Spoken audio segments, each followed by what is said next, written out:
स्वामी समर्थ. स्वागत आहे तुमचं स्वामी शिवा मार्ग या माझ्या यूट्यूब चॅनलवर. तर स्वामी भक्तांनो, आज आपण व्हिडिओच्या माध्यमातून जाणून घेणार आहात की 2025मध्ये मार्गशीर्ष महिना कधीपासून सुरू होणार आहे आणि मार्गशीर्ष महिन्यात गुरुवार किती आलेले आहेत. मार्गशीर्ष महिन्यातल्या गुरुवारची जर पूजा केली तर खरंच हा जो महिना आहे तो श्रीकृष्ण भगवान म्हणतात की मासान मार्गशीर्ष अहम, म्हणजेच महिन्यामध्ये मी मार्गशीर्ष आहे. म्हणूनच या महिन्यात केलेले व्रत, जप, तप, पूजन याला विशेष असं फळ मिळत असते. तर मार्गशीर्ष महिना 2025मध्ये कार्तिक महिना हा 20 नोव्हेंबरला संपणार आहे. आता कार्तिक महिना 20 नोव्हेंबरला संपतो, म्हणजे या दिवशी जरी अमावस्या असेल पण ही कार्तिक अमावस्या असल्या कारणाने या दिवशी आपण मार्गशीर्ष गुरुवारच्या पूजन करू शकणार नाहीत. कारण अमावस्या ज्या महिन्याची असते तो दिवस त्याच महिन्याचा धरला जातो, म्हणजे कार्तिक अमावस्या म्हणजे कार्तिक महिन्यातला दिवस.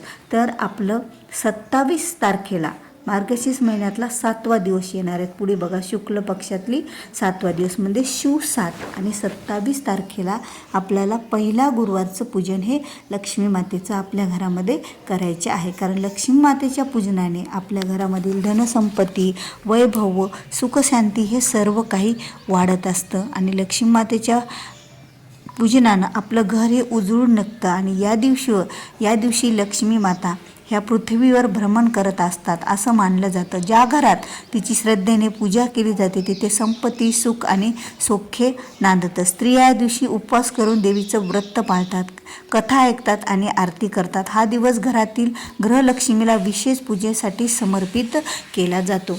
तर इथे 30 तारखेला नोव्हेंबर महिना संपत आहे आणि नोव्हेंबर महिन्यामध्ये मार्गशीर्ष महिन्यातला 27 नोव्हेंबरला एकच पहिला गुरुवारचं पूजन होणार आहे. कारण पहिला जो मार्गशीर्ष महिन्यातला गुरुवार येणार आहे तो म्हणजे 27 नोव्हेंबरला.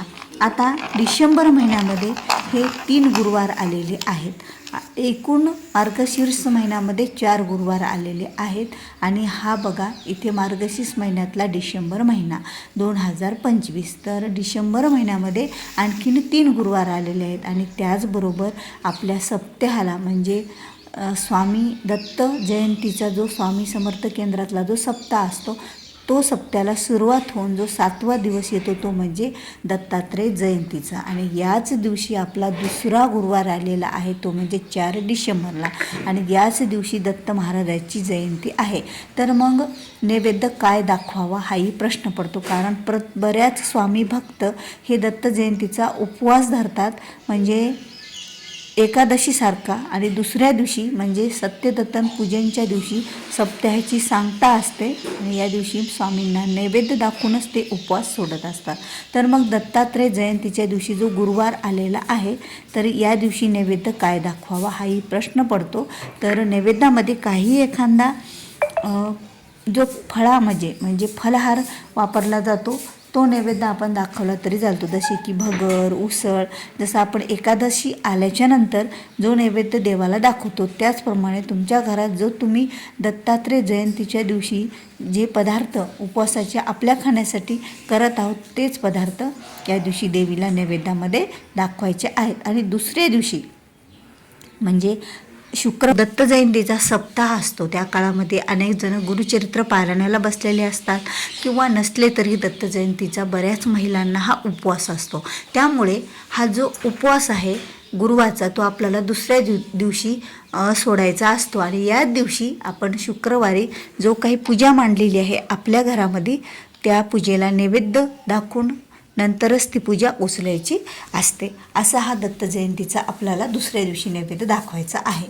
आता जो तिसरा गुरुवार आलेला आहे तो म्हणजे 11 डिसेंबरला हा तिसरा गुरुवार आलेला आहे मार्गशीर्ष महिन्यातला लक्ष्मी पूजनाचा. आणि या दिवशी चांगला पण दिवस आहे, यामुळे दिवसभरातून आपण कधीही पूजा केली तरी चालते. तशी मार्गशीर्ष महिन्यातील गुरुवारची पूजा ही तर सकाळी 12च्या अगोदर किंवा सायंकाळी प्रदोष काळात केली तरीही चालते. आणि या दिवशी देवीला नैवेद्य दाखवू शकतो आपण. आणि या दिवशी आपण उपवास पण सोडायचा आहे. आणि 14 तारखेला रोहिदास महाराज पुण्यतिथी आलेली आहे. नंतर दुसऱ्या दिवशी हा चांगला दिवसच आलेला आहे, सोमवारचा उत्तम दिवस. पण या दिवशी एकादशी आलेली आहे, जी की सफला एकादशी. ही एकादशी मार्गशीर्ष महिन्याची धरल्याने सुद्धा आपल्याला सगळ्या गोष्टीमध्ये सफलता मिळत असते. म्हणजे आपण सगळ्या गोष्टी आपल्या यशप्राप्तीही होत असते. पण जो काही चौथा गुरुवार आलेला आहे, हा जरी बरेचसे दिवस असेल, शिवरात्रीचा दिवस आलेला आहे, तरीही या दिवशी जो आपल्याला या व्रताचं उद्यापन करावं लागत असतं. जो मार्गशीर्ष महिन्यात आपण गुरुवारला सुरुवात केली होती आणि दुसऱ्या दिवशीच 19 तारखेला ही अमावस्या आलेली आहे. मार्गशीर्ष अमावस्या जी कृष्ण पक्षात येत असते. तर ही अमावस्याच्या अगोदरचा हा जो गुरुवार येत आहे, तर या गुरुवारी आपल्याला या व्रताचं उद्यापन करावं लागतं. म्हणजे या दिवशी काहीतरी देवीला पुरणाचा संपूर्ण नैवेद्य करून काही 5 किंवा 7 सुवासिनींना आपल्याला हळदी कुंकू लावून त्यांची ओटी भरून त्यांना या व्रताची, मार्गशीर्ष महिन्यातल्या गुरुवारच्या व्रताची पुस्तिका द्यायची असते किंवा एखादं फळ त्यांच्या ओटीला घालायचं असतं आणि अशा या व्रताची सांगता करायची असते आपल्या घरामध्ये. पण ही पूजा दुसऱ्या दिवशी आपल्याला उचलायची असते, ती म्हणजे सकाळी स्नानादी करून. पण एक लक्षात घ्या, ज्या वेळेला आपण शेवटच्या गुरुवारच्या लक्ष्मीपूजनाचं पूजन आपल्या घरामध्ये करतो, त्यावेळेला दुसऱ्या दिवशी अमावस्या आलेली आहे. त्यामुळे या दिवशीसुद्धा दिवा लावा अगोदर, कारण अमावस्या हा सुद्धा लक्ष्मीपूजनाचा दिवस समजला जातो आणि मार्गशीर्ष महिन्यातला शेवटचा दिवस आलेला आहे. त्यामुळे इथे तुम्ही दिवा लावून घ्या अगोदर तुपाचा आणि त्यानंतरच पूजा तुम्ही उचला. म्हणजे अखंड लक्ष्मी मातेचा वास हा आपल्या घरामध्ये राहतो यामुळे. तर अशी ही मार्गशीर्ष महिन्यातल्या 4 गुरुवारची पूजा आपल्याला येथे पूर्ण करायची आहे. कारण यावेळेस 2025मध्ये मार्गशीर्ष महिन्यातले गुरुवार हे 4च आलेले आहेत. तुम्हाला या व्हिडिओमधील माहिती आवडली असेल तर व्हिडिओला लाईक करा, शेअर करा. चॅनलवर नवीन असाल तर सबस्क्राईब करा. भेटूया पुन्हा अशाच एका नवीन माहितीपूर्ण व्हिडिओसोबत. तोपर्यंत श्री स्वामी समर्थ.